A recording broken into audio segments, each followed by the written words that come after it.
Are you What's up listening? guys? For today's video, it's me, Bigote Speed Motovlog. Once again, I'm here in Mandawi.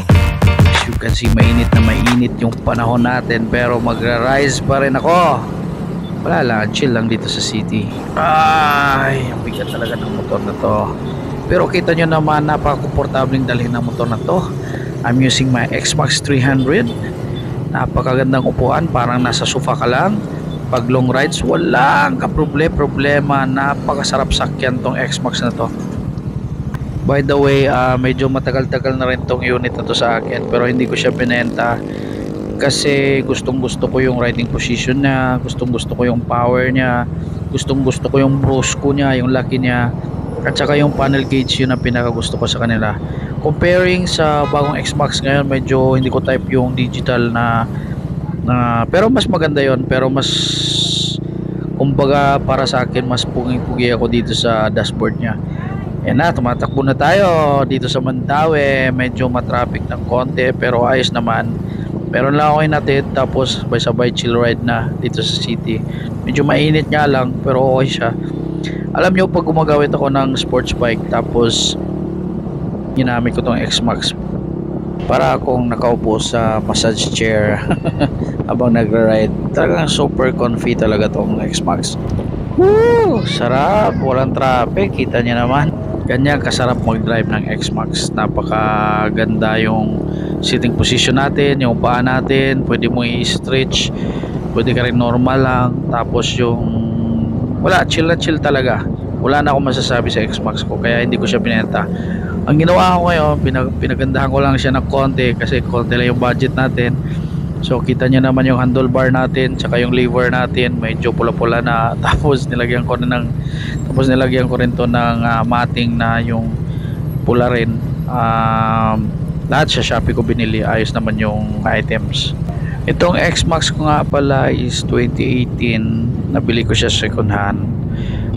It was 4,000 kilometer, odometer niya 4,000 lang ang tinakbo. Tapos ngayon I think ito ay 24,000 na. So marami na akong rides na ginawa dito at marami na rin akong magagandang lugar na napuntahan, at never talaga itong X-Max ko pumalya. Kinasa-maintain ko siya kasi para maalagaan talaga, at ni minsan hindi ako iniwan sa daan ito.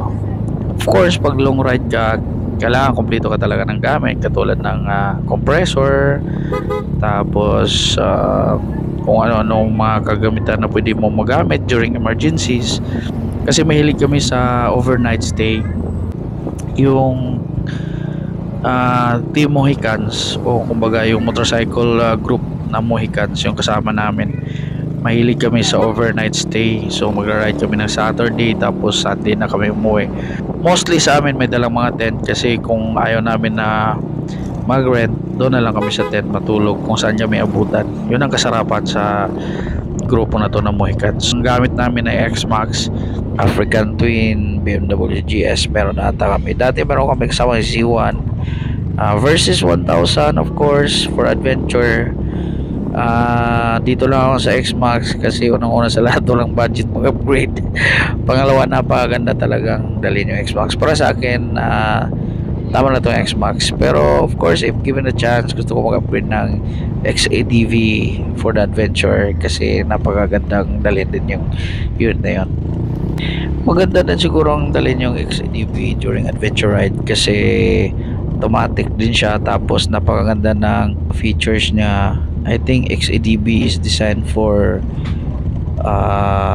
kumbaga trail or adventure ride talaga. Back to X-Max, minsan may mga rides ako nakasama ko yung misis ko. So meron akong top box na nilalagay sa likod, malaki. I'm not sure kung 42 liters yun. Dalawang helmet, full helmet yung kasya doon. Tapos pagkasama ko yung wife ko, puno yun. Puno rin yung sa upuan ko, kaya yung weight ng motor talagang mabigat. Tapos dalawa pa kami sakay. Pero so far so good. Nakapunta na ako ng Bacolod using my X-Max.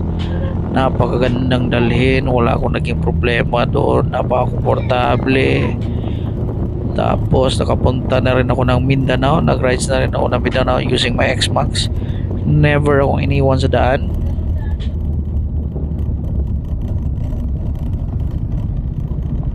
lagi ako nakakarating sa aking destinasyon na walang problema using my X-Max, kaya hindi ko talaga to kayang bitawan yung X-Max ko. Siguro magdagdag na lang pag may pera na. Plano ko ngayon for the adventure bike, gusto ko kumuha ng XADV or Yamaha Tracer 900 GT. Yun yung mga plano ko lang naman, hindi pa ako sure kung kayang kunin ng aking budget. But anyways, wala namang masama kung ikaw ay mangangarap, basta paghirapan mo, kayang-kaya mo yung abutin. Ayan na, nandito na ako sa bahay. Yung Jextanar ko nga pala nilabas ko kasi wow, iba bike wash ko siya. So far hindi pa ako nakapag-rise nito mula nung dumating ako dito. Ayan na. Alright guys, thank you so much for watching my video. It's me Bigote Speed Motovlog once again. Baboos! Are you listening? Damn.